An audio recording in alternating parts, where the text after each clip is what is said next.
Finland is ranked at or near the top of having the best educated students in the world. Back in the day, Finland's schools sucked on the level that ours suck on.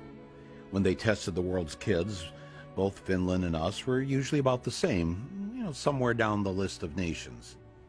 But Finland didn't like that. So they tried some new ideas, and in no time, Finland shot to the top of the world. Their students were #1. How did they do that? That was the one question I wanted an answer to, and I went straight to see the enemy's Minister of Education. Before I could say anything, she blurted out their top secret. They do not have homework. Wait, so you reduce the homework you give them in school? Yes. They should have more time to be kids, to be youngsters, to enjoy the life. How many hours of homework did you get last night? About 10 minutes or something. 10 minutes of homework? Yeah. Maybe 15 minutes or 20 minutes. 20 minutes. But Not 20 so much. minutes? Yeah. Well, if I would have done the homework, I think it would be like 10 minutes tops. Usually I don't really do homework that much. The whole term homework is kind of obsolete, I think. In that way that... Your homework is obsolete. Yeah. In that way that these kids, they have a lot other things to do after school. Like what? Like being together, like being with a family, like doing sports, like playing music, like reading. So they have no homework. What if all they want to do is climb a tree? They could climb a tree, yeah. They can climb a tree, then they learn how to climb a tree. But they'll end up, while climbing the tree, probably finding out about different insects, and they can come to school next day telling me about what they found. Compared to the older kids, how many hours a day do the younger ones go to school?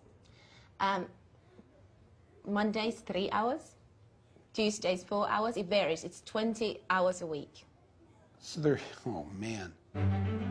Now, does this 3 or 4 hours at school include the lunch hour? Yes. How are they learning anything? How are you getting anything done? Your brain has to relax every now and then. If you just constantly work, then you stop learning. And there's no use of doing that for a longer period of time. Finland students have the shortest school days and the shortest school years in the entire Western world. They do better by going to school less. How many languages do you speak? English, yeah. Swedish, Spanish. Finnish and Swedish. Finnish, English and German. French, German. Finnish and English. English, Swedish and French and Spanish. So you were an exchange student in the U.S.? Yeah. When you got back here in school, what did you notice that you felt relieved about? No more multiple choice exams. No multiple choice exams here? Or very few of them, if any. Because Really? all of my exams in the U.S. How do you answer the question right if it isn't listed as one of the 4 choices? You write your answer. You have to know it, actually. Yeah. You actually have to know it. Yeah. If there was one thing I heard over and over again from the Finns, it was that America should stop teaching to a standardized test. Get rid of those standardized tests. National testing. The standardized tests. Standardized testings. What you are teaching your students is to do well on those tests, and you're not really teaching them anything. No, we are teaching them. We're teaching them how to flunk a test, and then a bunch of schools fail the test, and those schools are turned into charter schools, and then somebody makes a lot of money. But school is about finding your happiness, finding a way to learn what makes you happy. They figure now about 1/3 of the school time the students are in school is spent preparing for the standardized test. And so they've eliminated a lot of things that aren't on the test. So music is gone, art is gone, poetry is gone. Yeah, in many schools. Civics isn't even on the test. So now schools are dropping Really? civics. Yes. Civics, American civics. Okay. Unbelievable. We got rid of poetry. Really? Yeah. Why? It's a waste of time. When are they ever going to learn? When are they ever going to speak as poets when they're adults? How does that help them get a job?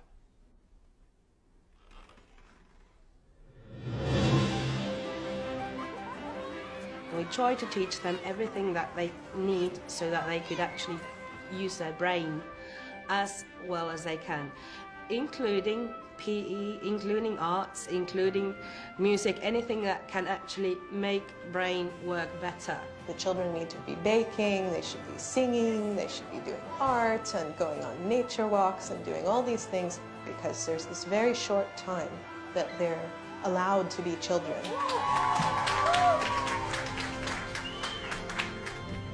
If you don't have standardized tests here in Finland, how do you know which schools are the best? And, you know, people need a list. The neighborhood school is the best school. It is not different than the school which can be, for example, situated in the town center, because all the schools in Finland, they are all equal.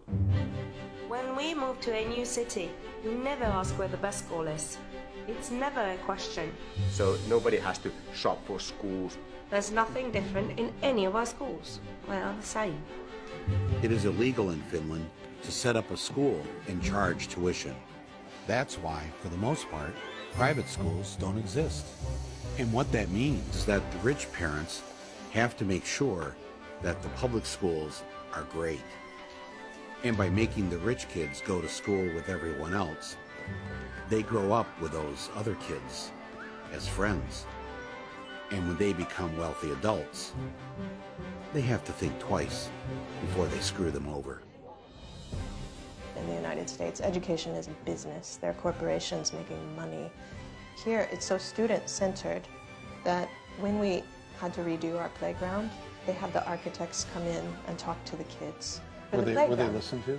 Yes, yes. There are things on our playground that the students really wanted.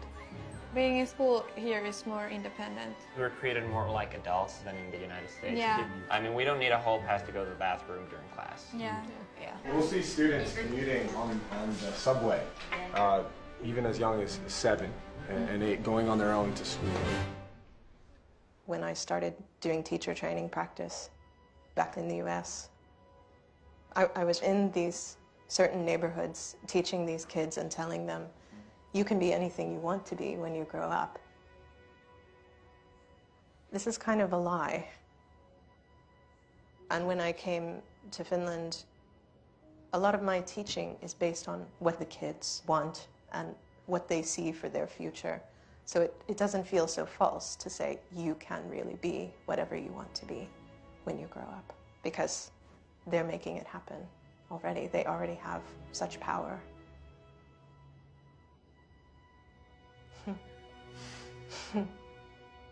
That's upsetting to think about that, that our kids don't have that. That's really beautiful. It's not that we have figured out something that nobody else has done in education. That's wrong. Many of these things that have made Finland perform well in education are initially American ideas. We try to teach them to think for themselves and to be critical to what they're learning.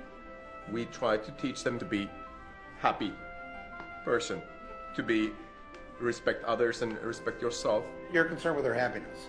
Oh yeah. What the hell do you teach? I teach math. So the math teacher says the first thing out of your mouth of what you wanted these students to get out of school was to be happy, to have a happy life. Yeah.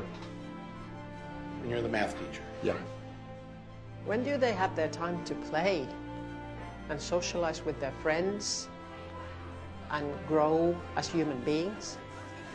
Because there's so much more life around than just school. You want them to play? I want children to play. And that was the principle. I'm planting the American flag right here in the middle of your school and claiming this great idea for us. Thanks for stealing it. Yeah, that's how we roll. All right. I'm just saying.